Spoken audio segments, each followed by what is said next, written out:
Hello, this is Bentvnews Roundup, a compilation of major stories in the week ending. I'm Tunde Alabi. Thank you for being part of the program today. Prime Minister Theresa May has insisted that Britain will be better off on leaving the European Union. The Prime Minister stated that her government aims to negotiate a free trade deals, good trade and security agreement with the European Union and open Britain to opportunities outside the EU to boost the economy. Mrs. May made this known as she came under criticism from Labour leader Jeremy Corbyn, accusing the government of lack of plan. One of her former Brexit ministers in the other place warned the Prime Minister that Britain will be walking a gangplank into thin air if she doesn't decide what she actually wants on leaving the European Union. In his speech, the Brexit Secretary also said fears about a deregulatory race to the bottom were based on nothing. So why then did his own department's exit analysis state there could be opportunities for Britain in deregulating areas such as environment and employment law? Prime Minister. Can I say to the Right Honourable Gentleman, he talks about what we actually want to achieve when we leave the European Union. I'll tell him what we want to achieve. We want to ensure that this is a country that can negotiate free trade deals around the rest of the world. We want to ensure that we have a good trade agreement with the European Union, and that's what we'll be starting to negotiate. We want to ensure we have a good security partnership with the European Union, as I set out in detail in my speech in Munich last week. But what we also want to ensure that this country takes the opportunities that will be open to us outside the European Union to boost our economy, to ensure that we're developing the economy of the future, the jobs for the future, more high-paid, high-skilled jobs for the people in this country. We're putting the people first. Jeremy Corbyn. Mr. Speaker, in December, the Foreign Secretary and the Environment Secretary were briefing that the Working Time Directive would be scrapped. Yeah. The CBI and the unions are very clear that they're not looking for a bonfire of regulations, quite the opposite. The only party that wants to scrap workers' regulation protections are the party opposite. In her Lancaster House speech a year ago, the Prime Minister clearly stated, "I also want tariff-free trade with Europe." Now, a year on, she's downgraded that aim to as tariff-free as possible. Businesses and workers want tariff-free access to protect jobs. So why has the government abandoned that for as tariff-free as possible? Prime Minister. I have to say to the Right Honourable Gentleman, the government has not abandoned its negotiating position in relation to this. We will be ensuring that we get that good, comprehensive trade agreement, new economic partnership with the European Union. But he also mentions workers' rights. I have been clear since I became Prime Minister that this is a government that will not only protect workers' rights, but enhance workers' rights. And let's just look at the Conservatives' record in government. Who was it? Which government was it that took action on 0 hours contracts? A Conservative government, not Labour. Which government is it that got Matthew Taylor to actually report on the new economy so we ensure workers get the rights? A Conservative government, not Labour. Which government is it that's ensuring that workers' voices are heard on the boards of companies? A Conservative government, not Labour. Jeremy Corbyn. Well, I don't know if she's had a chance to read the Daily Telegraph today, but 62 of her backbenchers want a bonfire of regulations, want to destroy workers' rights in this country. When the government's EU exit analysis Mr. Speaker, when the government's European Union exit analysis was published, the Brexit minister said it does not consider our desired outcome. Could the Prime Minister take this opportunity now to tell the House and the country what is the government's desired outcome? Prime Minister. I'm very happy to. A bespoke economic partnership. Jeremy Corbyn. OK. So given the Prime Minister ruled out any form of customs union with the post-Brexit, can she explain how she expects then to avoid a hard border with Northern Ireland? The Prime Minister. The Right Honourable Gentleman and others have asked this question previously. I've already pointed out in this chamber that the government published papers last summer which showed how we can deliver exactly that, no hard border between Northern Ireland and the Republic of Ireland, and a bespoke economic partnership with the European Union. Jeremy Corbyn. Well, the Foreign Secretary recently made a speech about Brexit, and he found time to mention carrots, spam, V signs, stag parties, and a plague of boils. Not one mention of Northern Ireland in his speech. Mr. Speaker, we're halfway through. Mr. Morris, calm yourself. It's not good for your health. It's only Wednesday, man. You've got the rest of the week to get through. I'm trying to help you. You should appreciate my kindness. Jeremy Corbyn. Mr. Speaker, we're halfway through the 6 speeches we were told would set out the government's negotiating position. So far, all we've had is waffle and empty rhetoric. Businesses need to know. People want to know. Even her backbenchers are demanding to know. But it isn't clear from today's exchanges, this government isn't on the road to Brexit, Mr. Speaker. It's on the road to nowhere. Prime Minister.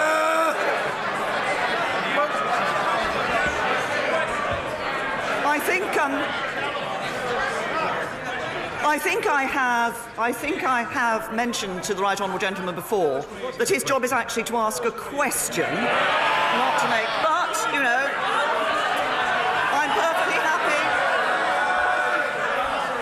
I'm perfectly happy to respond to the points that he made. He said that we have not set out any detail. Can I suggest to him that he needs to think very carefully about the security partnership that we want with the European Union when we have left? I set out in my speech in Munich last week exactly what we want that security partnership to cover, because we believe in ensuring that we are maintaining the security and safety of people here in the UK, but also of people in Europe. And we are unconditionally committed to the safety and security of Europe. But can I congratulate the Right Honourable Gentleman, because normally he stands up every week and asks me to sign a blank cheque. And I know he likes cheques, but really, that is terribly... Rights group Amnesty International's annual report has revealed increasing violations of human rights. The group's report for 2017 indicates human rights violations in 160 countries. Whether it's calling attention to the number of missing people under suspicious circumstances in Mexico or protesting for a release of prisoners of conscience around the world, Amnesty International has been championing human rights for nearly 6 decades. Their newly released annual report claims actions by leaders in Egypt, the Philippines, Venezuela, China, Russia, and the United States have been undermining the rights of millions. They've openly defied human rights laws. They have called for others to defy those laws. In the case of the Filipino president, Duterte, he's actually called on people to go out and kill those that they suspect of being drug dealers. The report also criticizes U.S. President Donald Trump on his immigration policies, for undermining press freedoms, and for his poor record on women's rights. VOA has reached out to the White House and the State Department for comments, but did not get a response. One of the most egregious examples is his adoption of the global gag rule. So organizations that have long offered counseling, advice, information about abortion or other reproductive health services have to make a choice between their patients and getting funding from the U.S. government. A women's rights advocacy group says the global gag rule has cost organizations like theirs millions of dollars in lost funding. So already in places like Madagascar, Uganda, Zimbabwe, we've seen programs particularly serving vulnerable women. Things like voucher programs that we use to help the private sector serve women to access contraception have already stopped being able to be accessed by women. The report claims free speech suffered in 2017 and pointed to China, Egypt, and Turkey as the biggest offenders. VOA has contacted the embassies of those countries in the U.S., but they have not yet replied. Turkey has imprisoned more than 50,000 people over the last couple of years, including both the chair and the director of Amnesty Turkey. And this by a government that is led by someone who was once an Amnesty prisoner of conscience. And now he has turned around and arrested our human rights leaders as part of an effort to arrest anyone who's been critical of the government, which is the same kind of situation we're seeing in Egypt and China. The report does note signs of progress in the Women's March and Me Too movements. It also applauded Taiwan for its decision to allow gay marriages. The UN Secretary General Antonio Guterres has described the situation in Syria's Ghouta as living in hell. Mr. Guterres appealed to the Security Council to help the 400,000 besieged residents of eastern Ghouta.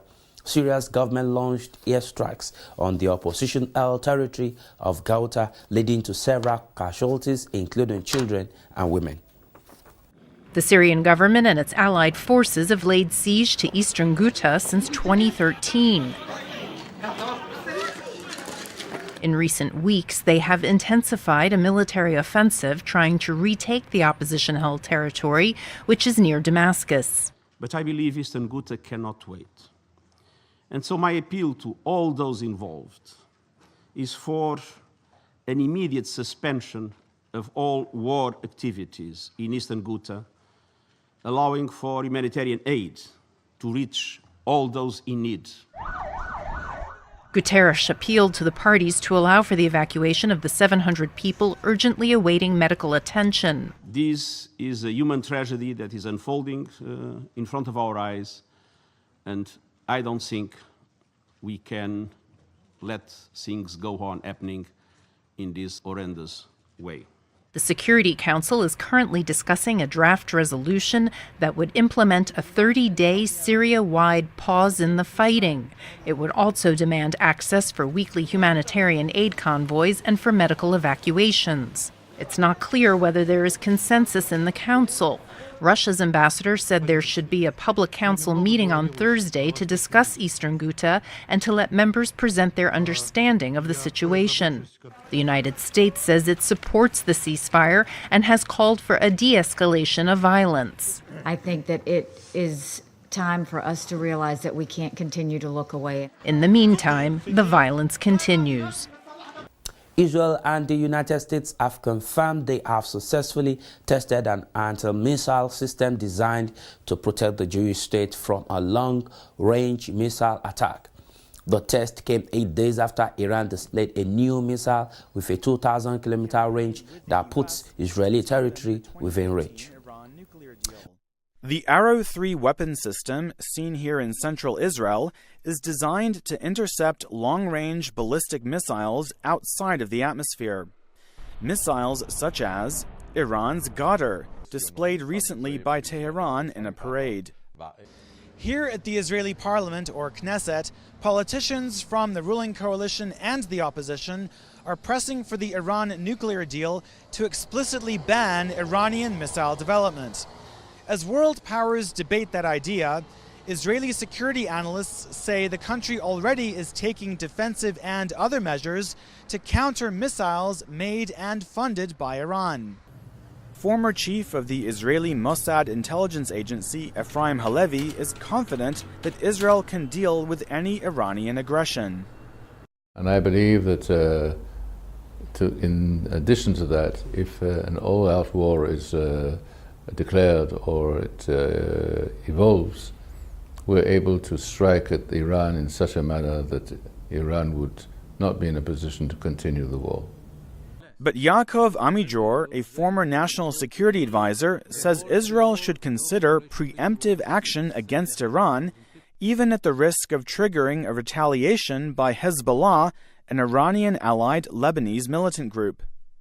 Logically, you should take care for the snake, not only with his poison, but with his whole command and control and brain. And the brain and the command and control of Hezbollah is sitting in Tehran, not in Beirut. Yet the idea of intervening in Iran worries the founder of Israel's missile defense organization, Uzi Rubin. He warns that such a move could destabilize a region that recently has seen cooperation between Israel and its Arab neighbors. The Iranian missile threat is actually causing very strange backlash, which throws the Sunni Arabs and Israel together in the same bed, and creating a lot of cooperation, as we hear in the papers, between Israel and other Arab states.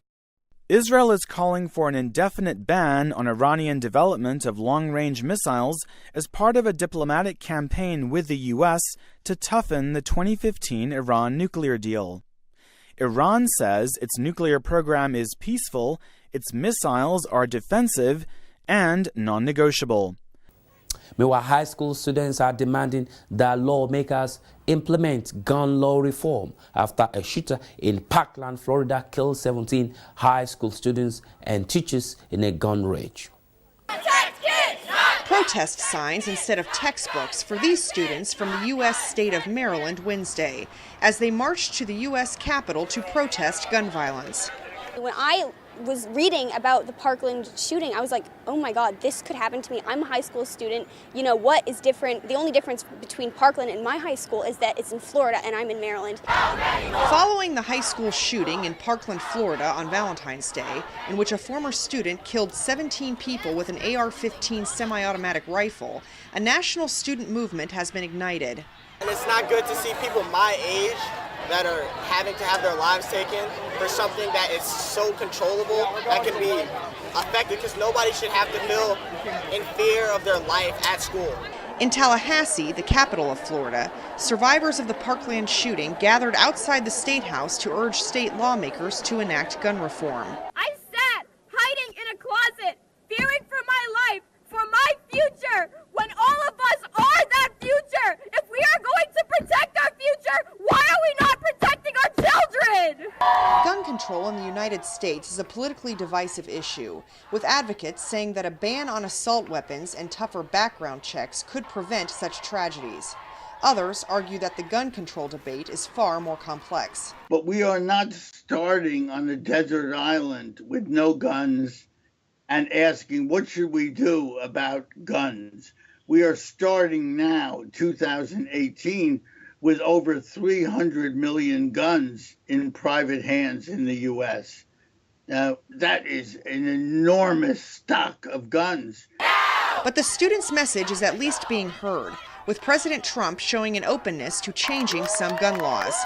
Bigger walkouts are planned for March 14th and April 20th. Also, survivors at the high school in Florida where a former student went on rampage killing 17 people have been hosted at the White House with President Donald Trump on scene. President Trump, Vice President Mike Pence, and Secretary of Education Betsy DeVos heard poignant testimonies from students who just a week ago lost friends, siblings, and teachers in the shooting at a high school in Parkland, Florida. I lost a best friend, who's practically a brother. And I'm here to use my voice because I know he can't. This is not just Parkland anymore. This is America. This is every student in every city. Parents who lost their children in various school shootings reminded the officials that there have been no improvements since the Columbine school massacre in 1999 and the one 5 years ago in Connecticut, where most of the victims were 6- and 7-year-old children. 19 years ago, I went through what some of the folks here are going through now because my beautiful daughter, Rachel, was killed. And after Sandy Hook, they said we wouldn't let this happen again, and yet it has continued to happen for 5 years. Participants demanded a combination of measures to stop the deadly trend, including better care of students' mental health, safety protocols for schools, and tougher gun controls. Some students praised Trump's move to ban devices that allow rifles to fire nearly as fast as machine guns. Comparisons were made with Israel and Australia, countries with tougher gun laws, and the United States, where a student pointed out it is easier for people under 21 to buy a gun than alcohol. While participants had different ideas on what needs to be done, they all urged Trump to use his power to make a change. Trump promised to consider all ideas to make schools safer, including some unpopular ones, such as arming teachers for a fast response to an attack. So we'll be doing the background checks, we'll be doing a lot of different things, but we'll certainly be looking at ideas like that. Trump said he will meet with governors of all states next week to discuss the issue. And this is how far we can go on News Roundup for this week. I'm Tunde Alabi. Enjoy the rest of your week. Bye. Regardless resident status abroad, living outside the shores of one's homeland can really be challenging and sometimes very difficult. Let's be sincere, to keep pace with artists from the host country abroad can really be difficult. Here on Dialogue in Diaspora, we give you every information, every news, every current issue you need to know on artists outside the UK. Dialogue in Diaspora is your link between the world and the United Kingdom. It's your window to African development. Here, live on Bentvnews.